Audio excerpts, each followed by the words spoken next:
Lloyd, you started it, you finish it. Ready, begin. I pledge allegiance to the flag of the United States of America and to the republic for which it stands, one nation, under God, indivisible, with liberty and justice for all.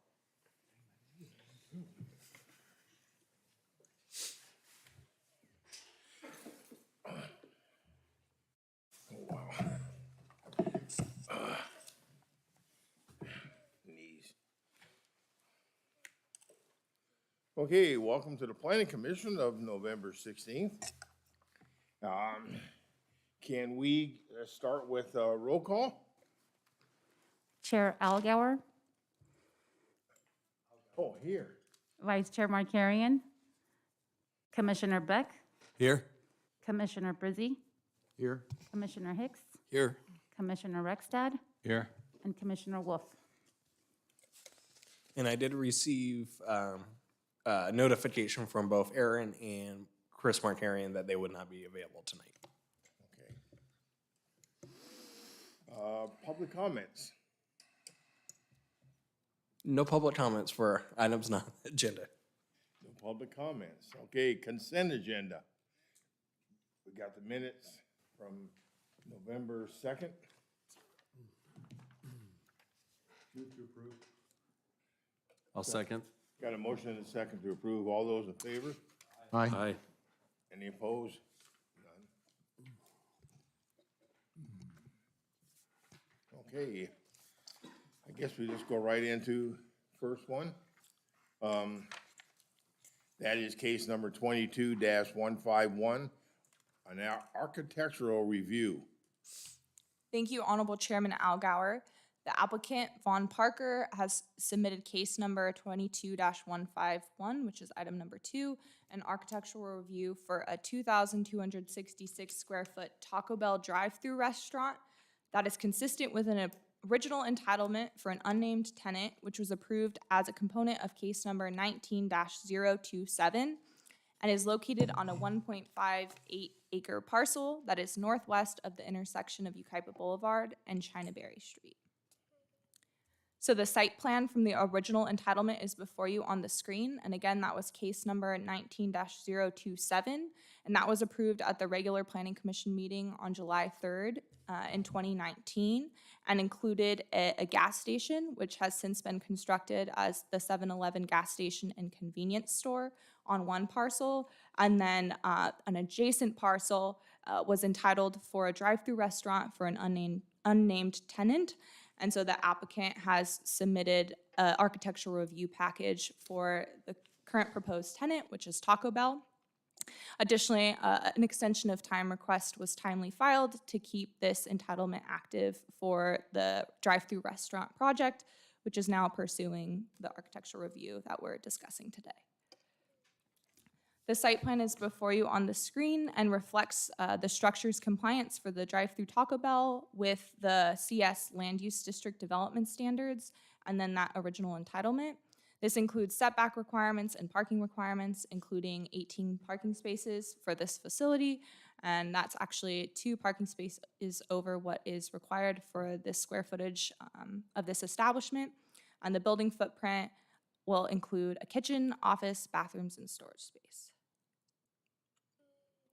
Before you is the east or side elevation, which faces the gas station convenience store and is consistent with Taco Bell's corporate brand, including color choices, but also harmonizes with the existing development on the adjacent parcel with the 7-Eleven convenience store and incorporates a craftsman-style design.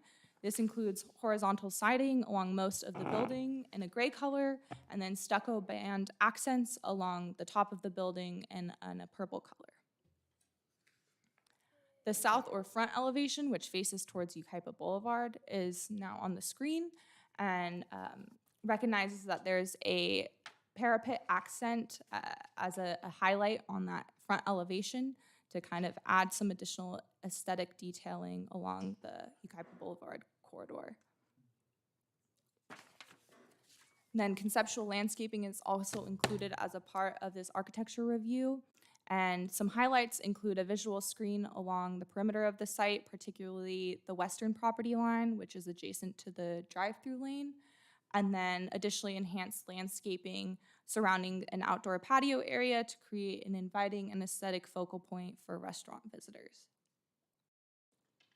So it's staff's recommendation that you approve the architectural package presented today. Thank you very much. Good presentation. Is the applicant here or wish to make a presentation? The applicant is here. I don't know if he, the applicant can provide some words on the project, but. Could you just please state your name and address for our records? Tom Robinson, northeast corner of Avenue E and Yucaipa Boulevard. I'm here to answer any questions you have, and I thank you for the presentation. I think it was pretty thorough. Any commissioners, anything for him? Come on, don't let the guy off easy, come on. Okay, Mr. Chair, just to satisfy the chair, we do have one question. okay, go ahead, sir. Does this mean the other Taco Bell will remain open? The one up on the boulevard? Yes, it's the same owner, but it's not, it's a franchisee that owns 50 locations, and they're not closing this is to relieve some pressure off the other store. So they're keeping both open. All right, thank you. Okay. Thanks. Okay, thank you, sir. I guess no public comments on it, so I guess we'll close the public hearing and we'll move to the commissioners. Okay, commissioners, we have a discussion. Do we have a motion?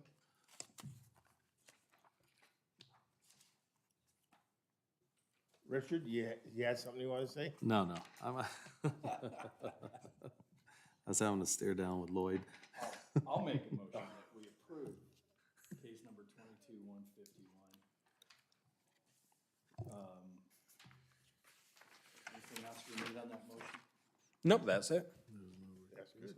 We have a second? I'll second. We have a motion and a second. We have any discussion? Seeing none, all those in favor? Aye. Any opposed? None, 5-0. Okay, so we move to our next item on the agenda.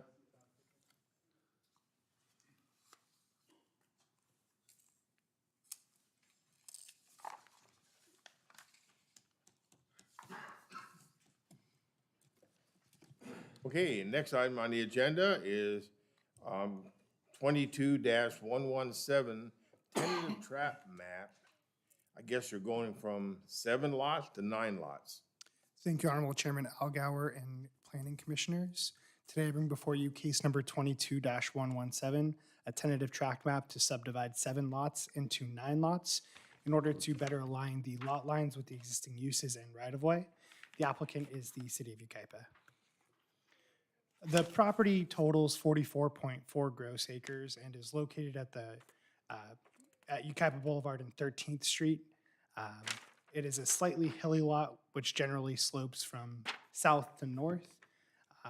It consists of park, open space, institutional, and general commercial land use district with surrounding uses that are similar with open space to the north, to the south, general commercial, with some general commercial uses throughout.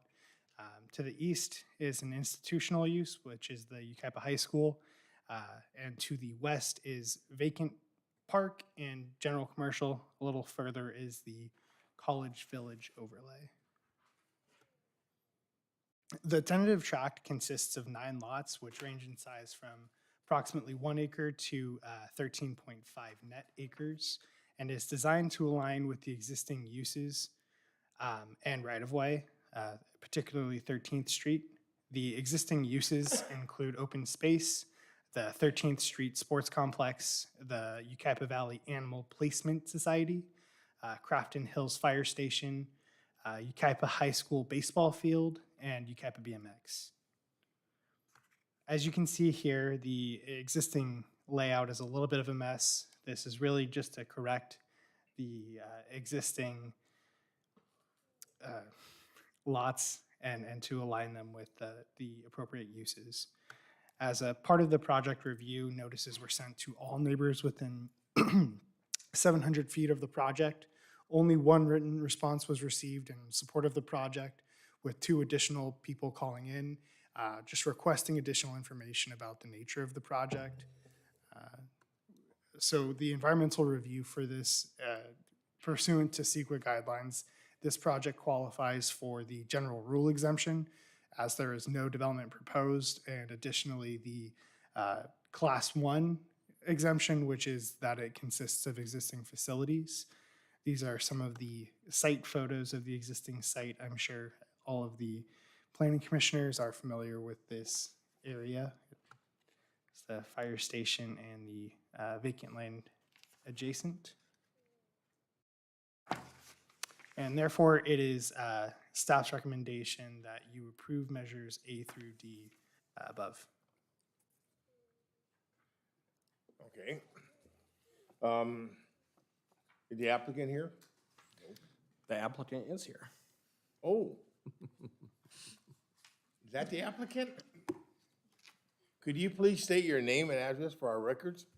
Yes, good evening. Fermin Preciado, Director of Development Services and City Engineer, on behalf of the applicant, the City of Yucaipa, 34272 Yucaipa Boulevard. I don't have much of a presentation other than I think staff's presentation was pretty thorough and explained what we're proposing to do.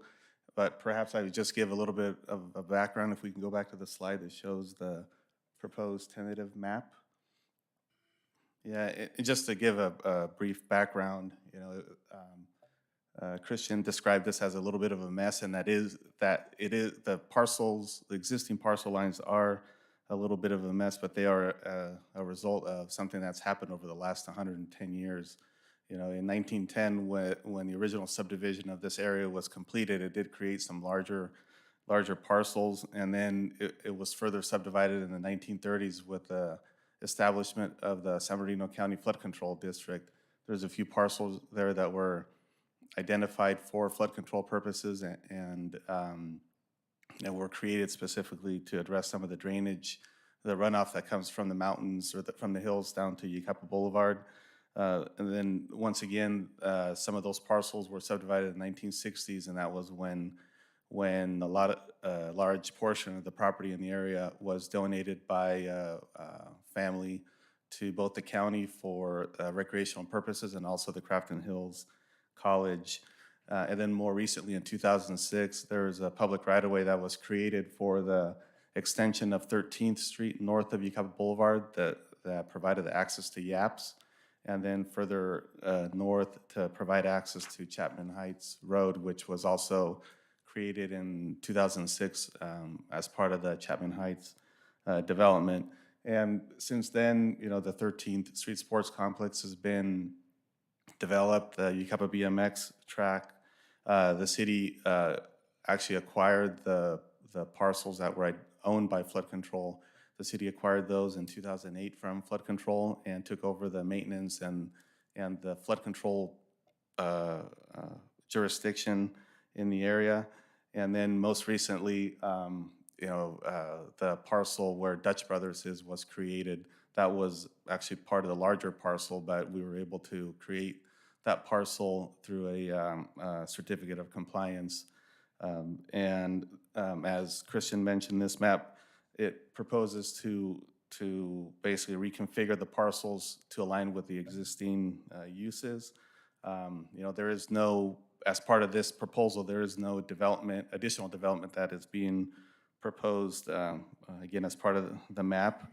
And I do want to point out that there is a vacant parcel that is being created just west of Fire Station number 2, down on the lower left-hand corner. It's, I think it's a little less than an acre, and it is, it will be zoned as commercial general. And other than that, again, I just wanted to provide a brief background, but if you have any questions, I'd be happy to try to answer them. All the lots, are they all going to be general commercial? So I do want to clarify the lot, which is that most southern, western lot, was already rezoned as general commercial. I think in end of 2019 or early 2020, which aligned with the same time that the parcel for the Dutch Brothers was also rezoned. So there's no rezoning that's necessary as part of this action. Instead, the lot line would correspond with that general plan boundary that was already approved by Planning Commission and City Council a couple of years ago. So all those lots are general commercial. No, only the two adjoining the fire station are general commercial, and then the rest are a mix of the open space and The rest are what? the rest are a mix of either open space or park. Okay. And so no rezoning is proposed as part of this project. It would just align with those boundaries already. Anyone else have any questions? Anybody? Tony? Okay, thank you for me. Thank you. Any public comment? None? I think there was a crowd outside to oppose this, but no one came in, so. Okay, with that, we close the public hearing. I guess we'll move to the commissioners. Any of them have any questions, concerns? The only thing, on that, those lots that are empty now, or they were, if they went commercial, my only concern is 13th Street is pretty impacted right now. If they put any commercials up there, if it's coming down, I mean, I just kind of concerned that if that corner where that coffee shop is, it's already congested. So I mean, there are no commercial lots along 13th Street. It's largely park, and then to the northernmost point, it is open space. There's a small portion as well that's in the institutional and owned by the school. Okay. That's all I have is concern. Anybody else? Well, I'll move to approve case number 22-117 and recommendations A through D. Tony got a second there. So any other discussion? Seeing none, all those in favor? Aye. Any opposed? None. Okay, that takes care of that. All right, and I do have some minor announcements. One is the Fallbrook Meadows General Plan Amendment, which was the 200-unit apartment project, was reviewed at City Council. They ultimately had some changes that they wanted to see on the project and had remanded that back to Planning Commission. So for the next few weeks or few months, you will see a revised version of that project come back through. Secondly, I do want to note that this is our penultimate meeting for the Planning Commission. We will have one more meeting in December for that, but certainly a pretty light agenda that we had today. So it's definitely one of the lighter meetings that we've had, I think, this entire year, and it's been pretty jam-packed. So just want to say thank you for everyone, and I'll see you guys in December, and that'll be the last meeting with December what? December 7th, and that'll be the last meeting with this particular commission, and then certainly reiterate, fill in your community service slips if you're interested in serving again, and see you guys after Thanksgiving. Have a good holiday. Okay. And thank you. You got a great staff, and you always a good presentation. Thank you very much. And that's all I got. And we are adjourned? We are adjourned. Okay.